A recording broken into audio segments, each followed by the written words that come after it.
Is once again beginning a new fiscal year without a budget. The previous budget expired at midnight, but state officials have not been able to reach an agreement on a new spending plan. Lawmakers approved a budget that fell billions of dollars short of covering government costs, and Governor Quinn rejected that option. Partial budgeting is a prescription for disaster. It's exactly why Illinois has a multi-billion-dollar deficit. The governor says he wants lawmakers to work on a better budget, but the lack of a budget is already impacting services across the state. We're joined now by two local representatives who just returned from a long night in Springfield. They join Angie. That's right, Mark. We're here now with Representatives John Bradley, also Mike Bost, joining us of Murphysboro. Gentlemen, thank you for being here. Here we go again. It seems like a yearly occurrence, and it's interesting because in years past, everybody pointed the finger at three gentlemen, Emil Jones and Mike Madigan and Rod Blagojevich. So what's the problem now? Two of those pieces of that equation are missing. We'll start with you, John. Well, the big problem is we have a huge billion-dollar hole that hasn't been dealt with in 6 years, 10 years. We've had two failed administrations, and now after a period of civil war, we're in a period of trying to put the state back together, and we have this huge budget crisis, which is not unlike what's going on in other states as well. It's even with our past problems with governors, all the other big states are having the same kind of problems. We're trying desperately to try to get something done as quickly as possible. We did pass large portions of the budget, and my understanding is large portions of it have been signed by the governor. But the fight or the concern is still over these local human service grants that are line items. It's about $10.5 billion worth of programs, and there's simply not sufficient funds available to fund those programs. The governor today vetoed the money that we had to fund those programs, which wasn't everything to cover them completely, but would have covered some of it. And he rejected that and sent it back to us. So it seemed to me, at least try to spend the money you got. Right. Are people communicating? They're talking. There's an open line there. So what's next? We've got, we've got the calls in. We've actually thought the Senate would pass the other portion of the budget, and if they would have passed the temporary borrowing, we would have been funded at almost 93%. But that was only $2 billion, wasn't it? It was only $2 billion, but we would have still been within 90% of the state budget as proposed by the governor. It still would have been at 70% of the grants. And then he would have had to make some still tough decisions. We've said that all along as we went through this, that it is going to be a case where some tough, there's going to have to be some sensible cuts made. Right, some tough choices, some deep cuts. Sure. What do you propose? What should be cut? Well, there are certain programs that have been in existence for years that, well, first off, we need to analyze the whole budget. We don't just analyze these grants funds. But there are some of these grant funds that are duplicative. We need to go in and analyze which ones those are, and some of those get us federal money and some don't. If it doesn't get us federal money, then it maybe needs to be set off to the side. We also need to make sure that DD, developmentally disabled, mentally disabled, are covered. We need to make sure that the pre-K and the early childhood, these are key issues. One, that keeps people working. Two, that are most vulnerable. Right. But their priorities need to be set. We've had the governor in our caucus, and we simply asked, Governor, what are your priorities? He wouldn't tell us what his priorities are. He wants to fund everything. Well, in a perfect world, we would. The reality is that this is how much money we've got, and we've got to make some decisions, and they're going to be tough decisions. And we're talking about raising taxes in a time of a recession, John. Does that make sense? Historically, Herbert Hoover did that, and there is a universal concern that as a result of that, he may have extended the Depression a couple of extra years as a result of doing that. Not to say it's not going to happen this year. I think there's around 40 states that have either done it or are going to do it. I still think that Illinois, at the end of the day, probably is looking at something like that. But again, you're looking at probably a combination of trying to get additional revenue and still looking at service cuts.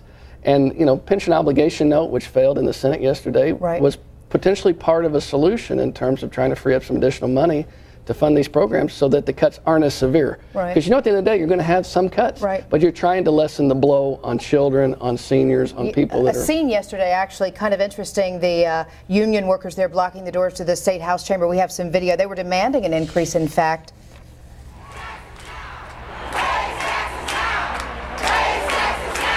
Raise taxes now. Boy, 8 people arrested. Those are words that, surprised me. How about you? Actually, first off, they weren't arrested. They were escorted off. Okay, the premises. that's good to know. We did all check on that. Vote on taxes, but we don't want to let you into the chamber. There you go. But the reality is that we have to put spending under control before we throw more money on top of this. We must have some reforms in how we're operating state government. Over the last 7 years, we spun out of control. Let's get some controls in place. Let's stop government growth. Let's just calm down and provide for the most necessary services, but do some house cleaning. Some questions coming in regarding our prisons and such. The governor's saying maybe we should start there, the Department of Corrections, the ISP, that type thing. Any thoughts? I haven't heard any suggestions for closures of any kinds of facilities. It's my understanding. Reduction in staff?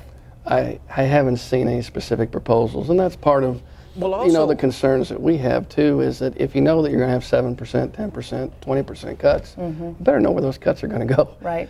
Before you try to put the whole thing together, and there's been no indication of exactly how those cuts are going to be made. I mean, if you've got 93% of your proposed budget, you could operate all the programs, but the governor has chosen certain programs for either elimination or severe underfunding. He didn't have to do that. He could run them wide open for a period of time, and as we continue to work and try to figure out whether we can get additional revenue and where the ultimate.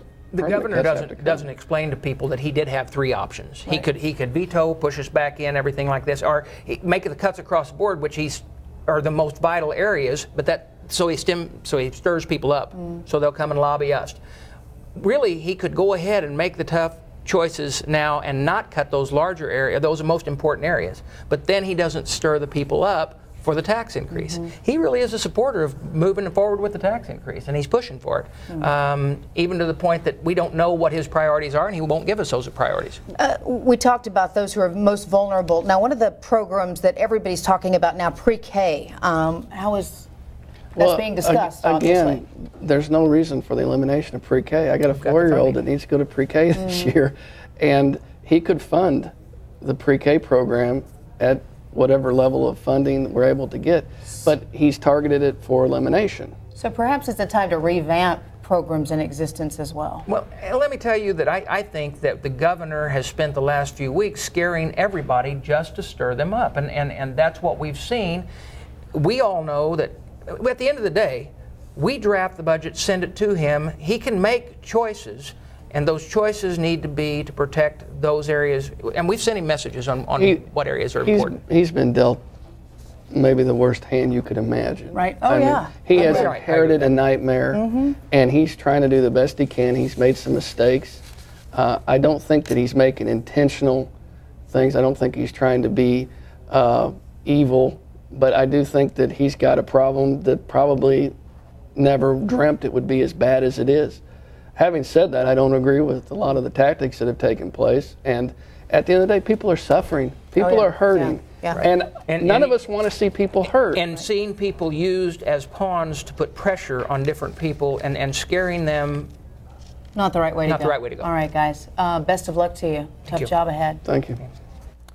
Thanks, gentlemen. One more budget item. Yesterday, Governor Quinn proposed an additional $1 billion in state budget cuts, including more job cuts. The proposal would slash 2,000 jobs. Half of those would be Department of Correction employees. Other cuts include more than 100 Department of Juvenile Justice jobs, 300 plus from the Illinois State Police, and nearly 70 from the Department of Natural Resources. Coming up at 6, Senators Gary Forby and John O. Jones join us live with their take.